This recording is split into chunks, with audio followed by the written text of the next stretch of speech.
बैठिए।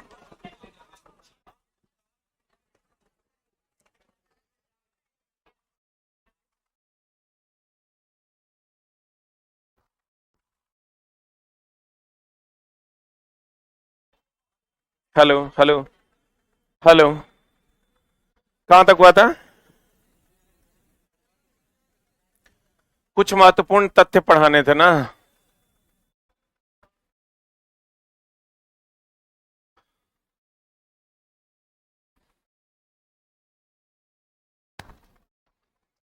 पेन कहाँ है?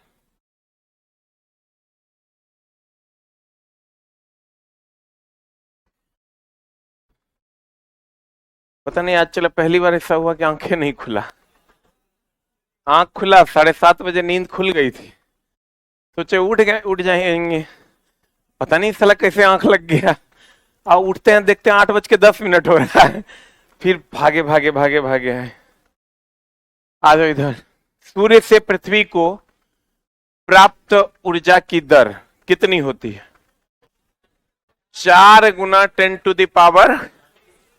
10⁻²6 जूल सेकेंड। एक क्वेश्चन आया था कि सूर्य की उष्मा या सूर्य का प्रकाश पृथ्वी तक कितने समय में पहुंचता है? तो एक ऑप्शन उसको 8 मिनट था, एक ऑप्शन 8 मिनट 20 सेकेंड था। लड़का उसमें भी कंफ्यूज होकर 8 मिनट मार दिया। 8 मिनट और सेकंड में अगर कहे तो 500 सेकंड। ठीक ना? 8 मिनट और 8 मिनट 20 सेकंड में बहुत का फर्क है। 20 सेकंड में प्रकाश कितना दूर चला जाएगा? 10-20 सेकंड की कोनो वैल्यू हर जगह नहीं है, ऐसा नहीं है। 20 सेकंड में, 1 सेकंड में प्रकाश 1 प्रकाश वर्ष के बराबर जाता है, अरबों किलोमीटर। तो 20 सेकंड में तो कितना दूर चला जाएगा? सूर्य से पृथ्वी को जो प्राप्त ऊर्जा की दर है, एक क्वेश्चन है एनसीईआरटी में। प्रकाश संश्लेषण में पौधे कितना परसेंट ऊष्मा ग्रहण करते हैं? कितना परसेंट सूर्य का प्रकाश ग्रहण करते हैं? 1%। इस बार बीपीएससी टीआरई में भी पूछा था। कितना परसेंट? 1% ही हम लोग ऊष्मा ग्रहण करते हैं प्रकाश संश्लेषण की क्रिया में। पौधों द्वारा कितना परसेंट ऊष्मा ग्रहण करते हैं? 1%। सूर्य से पृथ्वी को प्राप्त ऊर्जा की दर जो है वो 4 × 10⁻26 जूल सेकेंड है। कितना सेकेंड है? जैव प्रकाश स्रोत, देखो जैव प्रकाश स्रोत जैसे हो गया जुगनू। जुगनू जानते हो? ये जैव प्रकाश स्रोत है। ऐसे जीव जो प्रकाश उत्सर्जन करते हैं जैसे जुगनू, जिसको हम लोग हिंदी में फायर फ्लाई के नाम से जानते हैं। एक होता है अदीप्त वस्तु, एक होता है प्रदीप्त वस्तु। अदीप्त वस्तु वह वस्तु है जिसकी खुद की कोई प्रकाश ना हो। प्रदीप्त वस्तु ऐसी वस्तु है जिसकी खुद की प्रकाश। अदीप्त वस्तु वह वस्तु है जिसकी खुद की प्रकाश न हो। प्रदीप्त वस्तु वह वस्तु है जिसकी खुद की प्रकाश। जैसे चंद्रमा अदीप्त वस्तु है, उसकी क्या खुद की प्रकाश है? सूर्य प्रदीप्त वस्तु है, उसका खुद का प्रकाश। जुगनू प्रदीप्त वस्तु है, इसका खुद का प्रकाश। क्लियर?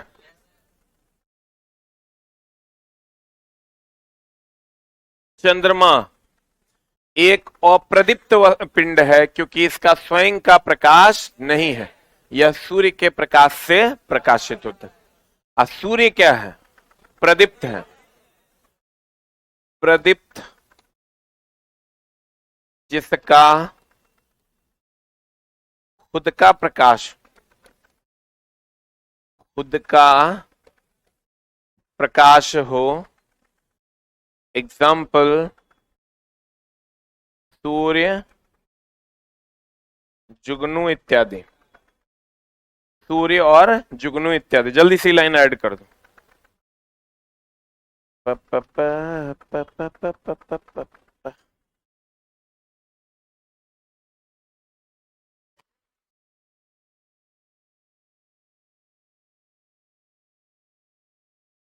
हो गया? जिसका खुद का प्रकाश हो प्रदीप्त, और जिसका खुद का प्रकाश ना हो अप्रदीप्त।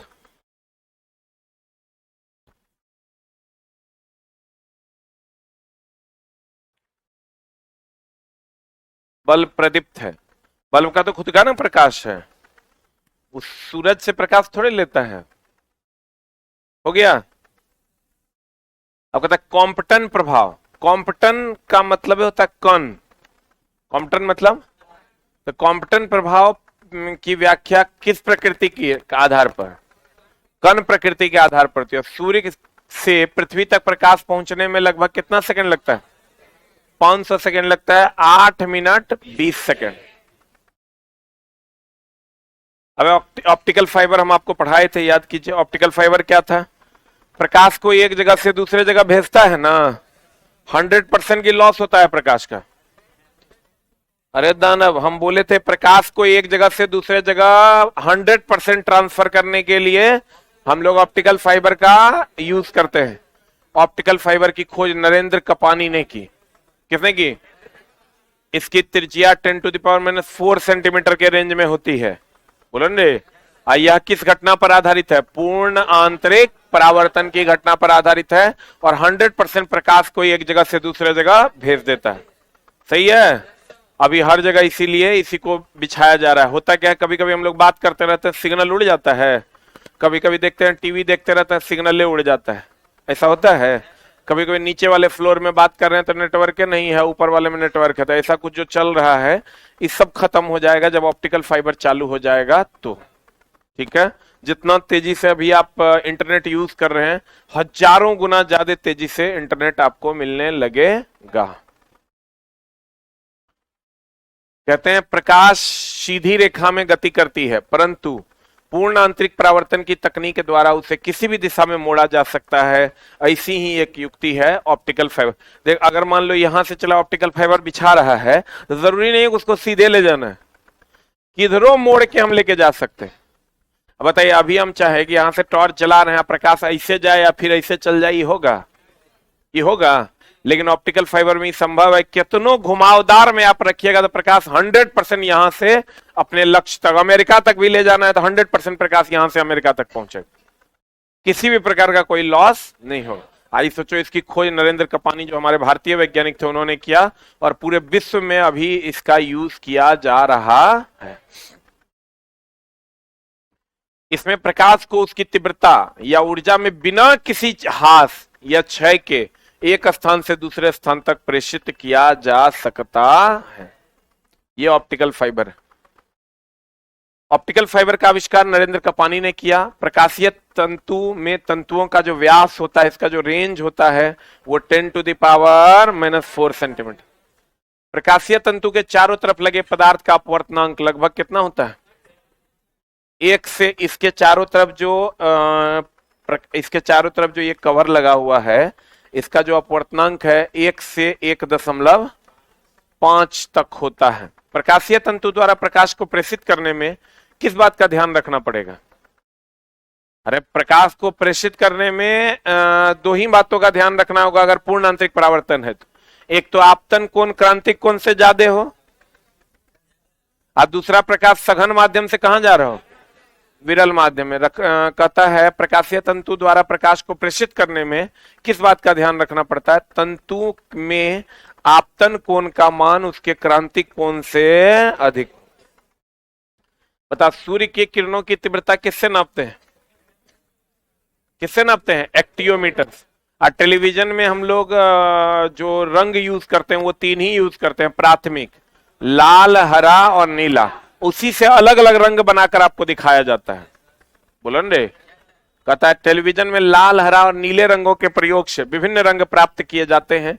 पेंटिंग रंगों में भी प्राथमिक तौर पर लाल, हरा और किसका प्रयोग करते हैं? नीला। क्योंकि ये तीनों प्राथमिक से ही ना द्वितीयक और पूरक बनता है। तो प्राथमिक आपको कहेगा टेलीविजन में किस रंग का प्रयोग किया जाता है?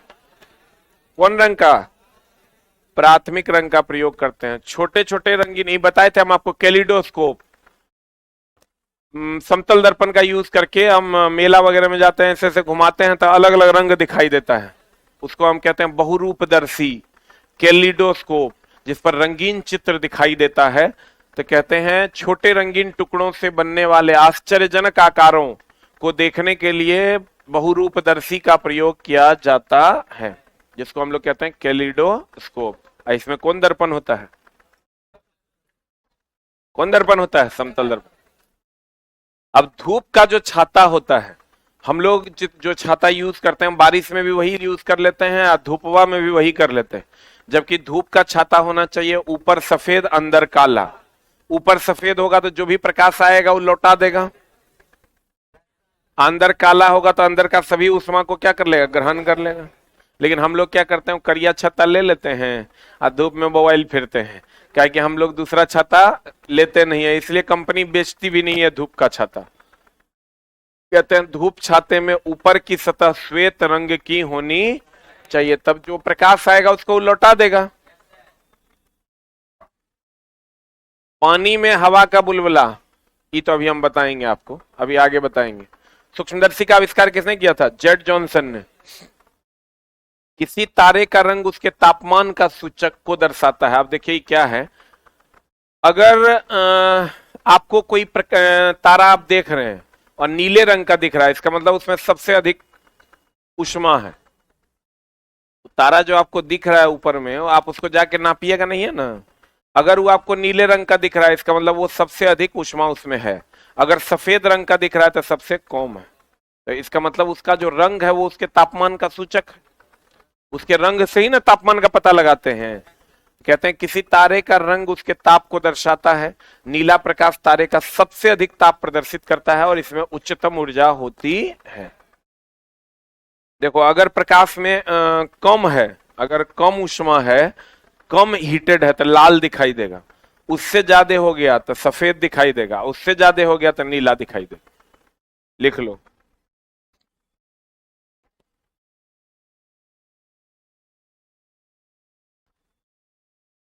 जिसकी ऊष्मा सबसे कम होती है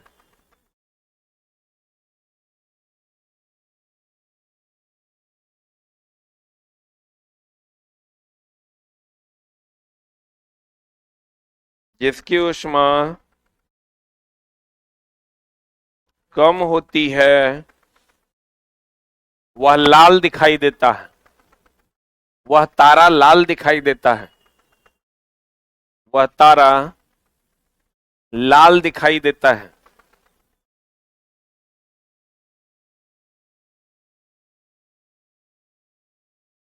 और जिसकी ऊष्मा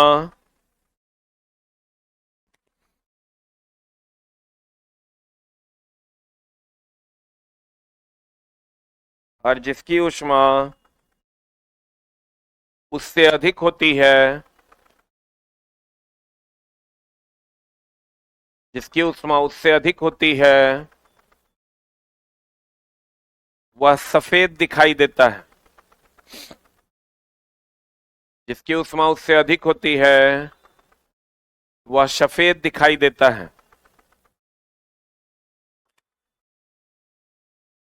और जिसकी ऊष्मा सबसे अधिक होती है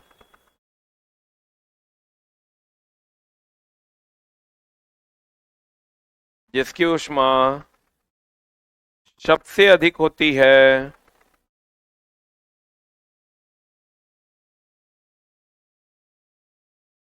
वह नीला दिखाई देता है।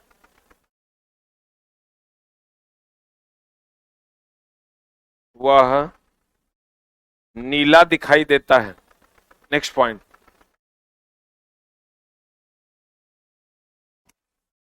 एक बात बताओ, चला तुम जब नया नया गैस सिलेंडर खरीदता है तो कैसा रंग का आग निकलता है? हम लोग कहते हैं वाह ताव बड़ी बढ़िया है, कहते हैं ना। आज जैसे ही वो पीला पीला देने लगता है तो हम लोग क्या कहते हैं? खराब है। क्योंकि देखिए अगर इस रंग का दे रहा है इसका मतलब ताव बढ़िया है, हीट ज्यादा है। इस रंग का देख रहा है तो मतलब ई रंग का दिख रहा है इसका मतलब सबसे कम ताव। बुझा रहा है? तो कहते हैं चला तो इसका मतलब कि जो तारा आपको दिख रहा है लाल रंग का, समझ लियो उसका तापमान सबसे कम है। और जो तारा आपको नीले रंग का दिख रहा है उसका तापमान सबसे ज्यादा है। इसका मतलब तारों का जो रंग है वो उसके तापमान का सूचक है। यही क्वेश्चन आता है, तारों का रंग उसके तापमान का क्या है? सूचक। फोटोग्राफी में फिल्टर पर सिल्वर ब्रोमाइड का प्रयोग किया जाता है। ये जो फोटोग्राफी में फिल्टर, ये जो रील वगैरह हम लोग यूज करते हैं, किसका होता है? सिल्वर ब्रोमाइड और सिल्वर क्लोराइड का भी, सिल्वर ब्रोमाइड यहां लिख लो, सिल्वर क्लोराइड का भी एनसीईआरटी का क्वेश्चन है।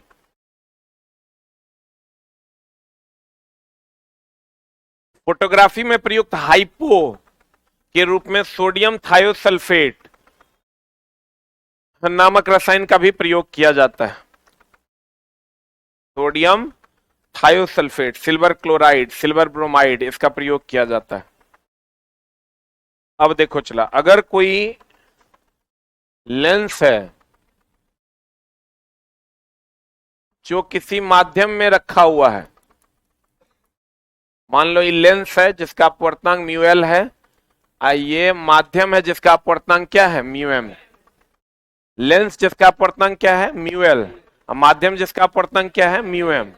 बोलो हाँ, लेंस का अपवर्तनांक क्या है, म्यू एल, माध्यम का अपवर्तनांक क्या है, म्यू एम। क्लियर? अब चला ध्यान देना, इसका 3 कंडीशन है जो तुम्हारे बुक में भी जिस ऑर्डर में होगा उसी ऑर्डर में पढ़ा देते हैं। म्यू एल, पहला है mu L greater than mu M ना, पहला है तुम्हारा mu L greater than mu M. इस स्थिति में क्या होता है, फोकस दूरी बढ़ जाती है, तो फोकस दूरी बढ़ेगा तो पी बराबर क्या होता है रे, 1/f ना, तो फोकस दूरी बढ़ जाएगा तो पावर क्या हो जाएगा, घट जाएगा। अरे फोकस दूरी बढ़ेगा तो पावर क्या हो जाएगा, फोकस दूरी बढ़ेगा पावर घटेगा ना। हाँ, दूसरा कंडीशन है, और लेंस की प्रकृति नहीं बदलेगी, प्रकृति नहीं बदलेगी, मतलब ये हुआ कि अगर उत्तल है तो उत्तले रहेगा और अवतल है तो अवतले रहे। और अगर हम 2 नंबर पे आते हैं, दूसरा तुम्हारा क्या है, mu L is equal to mu M ना। अब देखो, mu L is equal to mu M, इस स्थिति में क्या होता है, फोकस दूरी अनंत हो जाएगा, फोकस दूरी क्या हो जाएगा, अनंत हो जाएगा। फोकस दूरी अनंत हो जाएगा तो बताओ, एनीथिंग बाय अनंत इज इक्वल टू 0 ना, तब पावर हो जाएगा 0। अब पावर 0 हो जाएगा तो जैसे अगर किसी लेंस का पावर 0 है, मतलब वो लेंस है कि कांच का टुकड़ा है, तो लेंस नहीं रहेगा, क्या बन जाएगा, कांच का टुकड़ा। बताओ, कांच का टुकड़ा पानी में रहेगा तो पता चलेगा, नहीं पता चलता है। कांच का टुकड़ा सामने रहता है तो पता नहीं चलता है, पानी तो छोड़ दो, इसलिए वो दिखाई नहीं देगा। तीसरा आपका है जब mu L less than mu M हो। म्यू एल क्या है, लेंस का अपवर्तनांक, म्यू एम क्या है, माध्यम का अपवर्तनांक, हर चीज का अपवर्तनांक अलग लगना है, तो तीसरा कंडीशन है तुम्हारा mu L is less than mu M. इसमें क्या होता है, लेंस की प्रकृति बदल जाती है, अगर उत्तल है तो अवतल के जैसा व्यवहार करेगा, और अगर अवतल है तो कैसा व्यवहार करेगा, उत्तल के। देखो बात बताओ, पानी में जो हवा का बुलबुला है, जो पॉइंट अभी हम बोले थे पीछे छोड़े थे, पानी में हवा का बुलबुला ऐसा होता है, अरे हवा का बुलबुला इसने ना होता है, ये कौन लेंस है, उत्तल लेंस। पानी में हवा का बुलबुला उत्तल लेंस के तरह दिखता है, लेकिन जो जैसा दिखता है वैसा व्यवहार करता है, लेकिन अवतल लेंस के जैसा व्यवहार करता है। इस पूरे टॉपिक में खाली यही बात पूछता है कि पानी में जो हवा का बुलबुला होता है वो दिखता कैसा है और व्यवहार कैसा करता है। दिखता है कैसा, उत्तल लेंस की तरह, व्यवहार कैसा करता है, अवतल लेंस की तरह। अब देख लो, माध्यम बदलने पर लेंस की क्षमता और फोकस दूरी, माना कि लेंस का अपवर्तनांक म्यू एल है, माध्यम का अपवर्तनांक म्यू एम है। अगर mu L is greater than mu M तो फोकस दूरी बढ़ेगी, या फोकस दूरी बढ़ेगी तो पावर क्या हो जाएगा, घट जाएगा। लेंस की फोकस दूरी बढ़ जाती है और इसकी क्षमता क्या होती है, घट जाती है। इस स्थिति में लेंस की प्रकृति नहीं बदलती है, अपरिवर्तित रहती है। प्रकृति बदलना मतलब उत्तल अवतल और अवतल उत्तल। Mu L is equal to mu M, कहते हैं इस स्थिति में लेंस की फोकस दूरी अनंत हो जाती है तथा इसकी क्षमता घट जाती है। कितनी हो जाती है, 0। इस स्थिति में लेंस कांच के टुकड़े की तरह व्यवहार करता है तथा इसे द्रव में लेंस को डुबोने पर लेंस दिखाई नहीं देता। Mu L is less than mu M, इस स्थिति में प्रकृति विपरीत हो जाएगी, अर्थात उत्तल लेंस अवतल लेंस जैसा व्यवहार करेगा और अवतल लेंस उत्तल लेंस जैसा। यही कारण है कि पानी में डूबा हुआ वायु का बुलबुला अवतल लेंस की तरह व्यवहार करता है, क्योंकि पानी का अपवर्तनांक वायु से अधिक। पानी का जो अपवर्तनांक है वो होता है 1.33, बोलन रे, वायु का बुलबुला है तो 1.000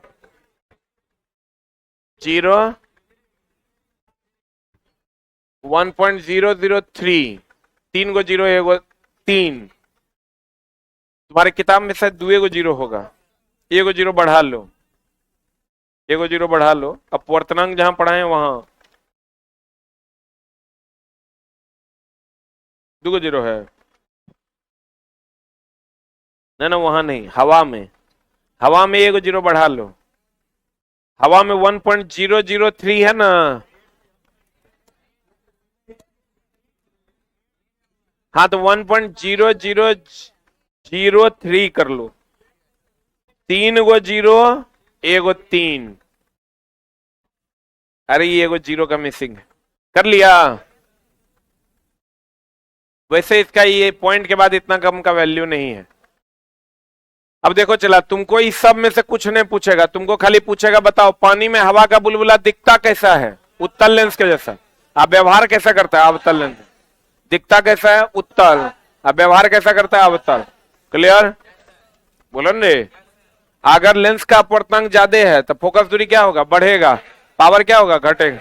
प्रकृति नहीं बदलेगा, उत्तल उत्तले रहेगा, अवतल अवतले रहेगा। अगर mu L is equal to mu M होगा तो फोकस दूरी क्या हो जाएगा? अनंत। पावर कितना हो जाएगा? 0। लेंस दिखाई देगा और लेंस कांच का टुकड़ा हो जाएगा। Mu L is less than mu M होगा तो उत्तल अवतल के जैसा और अवतल उत्तल के। ये सब कुछ नहीं पूछेगा, तुमको ये पूछेगा कि बताइए कि पानी में हवा का बुलबुला दिखता कैसा है? उत्तल के जैसा। आप व्यवहार कैसा करेगा? अवतल के। तुमको ये सब कुछ नहीं याद अगर रहेगा तब भी कोई दिक्कत नहीं है, बुलबुला है तो ऐसा ही दिखेगा ना। दिख रहा है कैसा? उत्तल। और जो जैसा दिखता है वैसा व्यवहार करता है क्या?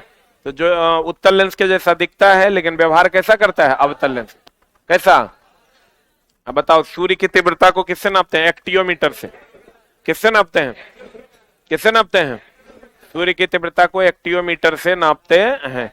सूर्य का प्रकाश पृथ्वी तक आने में 8 मिनट 20 सेकंड लगता है। कितना देर लगता है? 8 मिनट 20 सेकंड लगता है। क्लियर?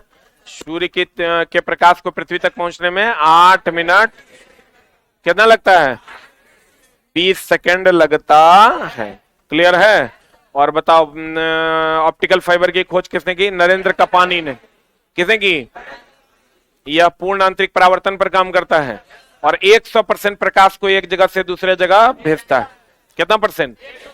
100% प्रकाश को एक जगह से दूसरे जगह भेजता है। कौन? Optical fibre. क्लियर है? बोलो न रे। ऑप्टिकल फाइबर का व्यास 10⁻⁻⁴ सेंटीमीटर होता है और जब आपतन कोण का मान क्रांतिक कोण से अधिक होता है तभी ना पूर्ण आंतरिक परावर्तन होता है। बोलो न रे। आप बताओ, सूर्य जो है प्रदीप्त है कि अप्रदीप्त है? सूर्य क्या है? प्रदीप्त है। और चंद्रमा अप्रदीप्त है। जो दूसरे से प्रकाश लेकर चमके अप्रदीप्त। अ का मतलब ये होता है नहीं। जिसकी नहीं हो रोशनी खुद की अप्रदीप्त, जिसकी खुद की रोशनी अप्रदीप्त। जुगनू क्या है? प्रदीप्त। हाँ प्रदीप्त ना, उसकी खुद की रोशनी है और चंद्रमा की खुद की रोशनी नहीं, वो क्या है? अप्रदीप्त। बोलो न रे। क्लियर है? पक्का? सूर्य की ऊष्मा पृथ्वी तक पहुंचने में 8 मिनट 20 सेकंड लगता है।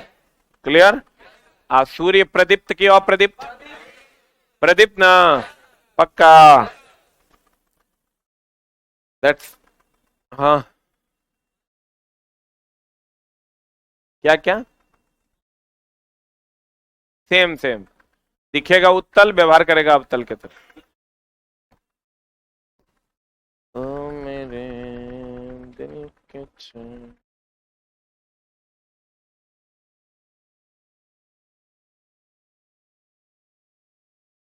ये जो एनसीईआरटी का चला ऑब्जेक्टिव है, अब ना तुम लोग में न एगो टॉपिक होगा पूर्ण किताब में, ये वाला है क्या?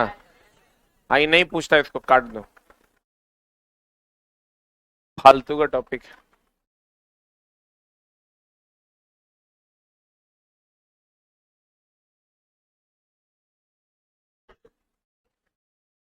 अगर चला सही में तुम लोग पटना रिजल्ट के लिए आया है, हम तुमको एगो प्लेलिस्ट दिखा देते हैं।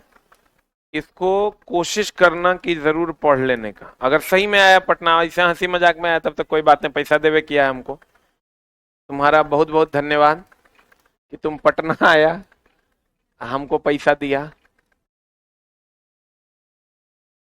और चला एक चीज और, कल और परसों 4 से 5 घंटे का महामैराथन लग रहा है, ठीक है। जब तक तुम लोग पढ़ लेगा 9:10 हाँ रात में एनसीईआरटी का महामैराथन लग रहा है 9:10 से लेकर 1 बजे रात तक। Offline student are not allowed, ठीक है। इसलिए ऑफलाइन में एक तो तुम्हारा भी गेट बंद हो जाएगा,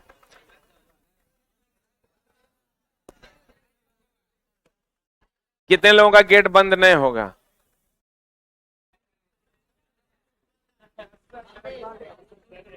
बड़ा फालतू बच्चा है तुम लोग यार।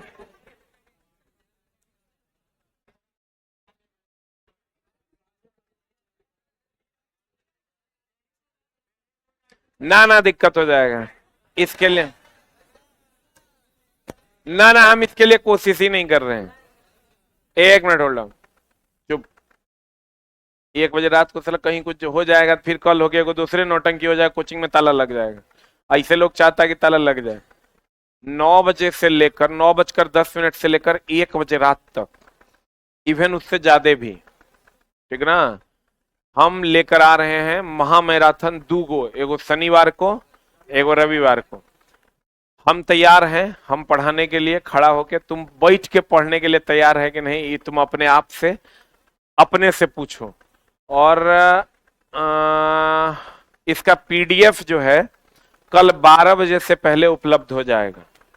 कल 12 बजे से पहले पीडीएफ मिलने लगेगा और वही पीडीएफ को कंप्लीट हम एक्सप्लेन करेंगे। एनसीईआरटी एग्जाम्पलर के ही प्रश्न होंगे, लेकिन जो इंपॉर्टेंट प्रश्न है वही रहेंगे। और एससीईआरटी का भी कुछ प्रश्न रहेगा, ताकि जो कुछ रहेगा 10-15%, ताकि बीएसएससी की भी जिसको देना है वो भी अपना काम कर सके। तो अगर आपके, और ये सिर्फ लाइव रहेगा, यो तरह बता देते हैं, इज ओनली इन लाइव, ये रिकॉर्डेड फॉर्मेट में उपलब्ध नहीं रहेगा, सिर्फ लाइव रहेगा। तो लाइव आकर अपनी कक्षा पढ़ ले। आप कहिएगा लाइव, हम कल भी बताए थे लाइव क्यों रहेगा, क्योंकि आप बाद में पढ़ते नहीं है, सोचते हैं कि पढ़ लेंगे, तो इसी प्रेशर में कम से कम लाइव पढ़ लीजिएगा। तो जो भी बच्चे जुड़ना चाहेंगे कल 9:10 में जुड़ेंगे। और जो भी बच्चे एनसीईआरटी, अगर पूरा का पूरा आप एनसीईआरटी पढ़ना चाहते हैं तो आप यहां देखिए, यहां जाएंगे, प्लेलिस्ट में जाएंगे।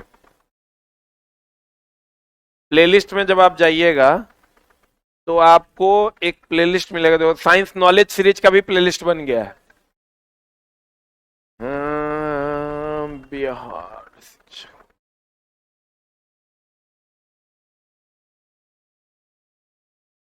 कहाँ रे?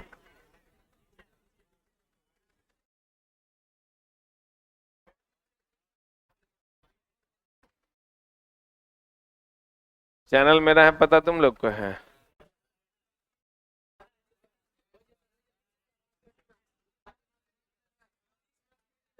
ये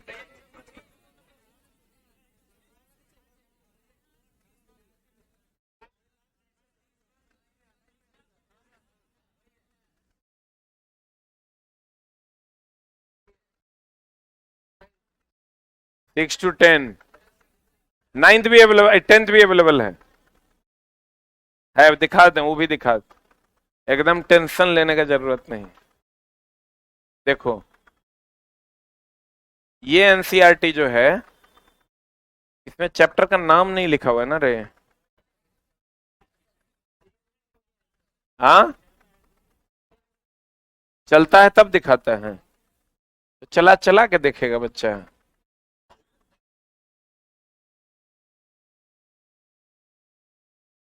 3 चैप्टर के लिए तैयार है, जल्दी से चैप्टर में इचला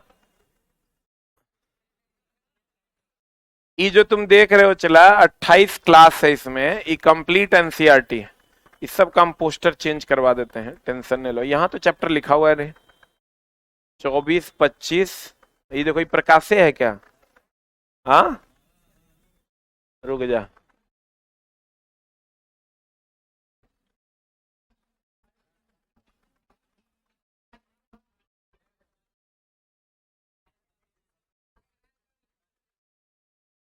ये 14 और 15 है, प्राकृतिक संसाधन है।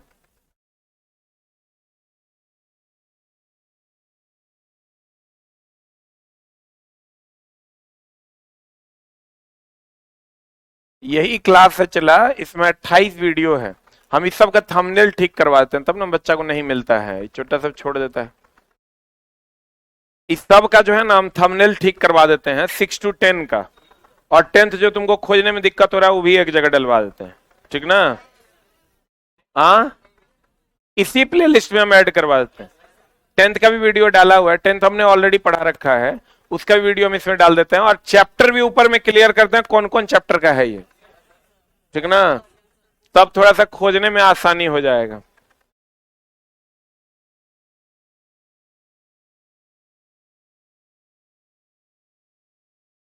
तो ये पूरा एनसीईआरटी चला पढ़ाया हुआ है। बाहरी परत जो है, बाहरी हमको सबसे ज्यादा चिंता जब मेरा चैनल गया था तो इसी का था कि एनसीईआरटी मेरा क्या होगा, क्योंकि चला इससे आपको बहुत ज्यादा फायदा मिलेगा। तो उम्मीद हम इसका चैप्टर चूंकि अभी तुमको तो खोजने में ही दिक्कत हो रहा होगा, ना नाम लिखा हुआ है ना चैप्टर का नाम, थंबनेल पे लिखवा देते हैं और टाइटल में भी लिखवा देते हैं, टाइटल में भी लिखवा देते हैं एनसीईआरटी क्लास इतना चैप्टर है ही है ही है ही। तो मिलते हैं हम लोग चला शनिवार को कितना बजे, 9:10। Thank you very much. S K Jha YouTube channel पे।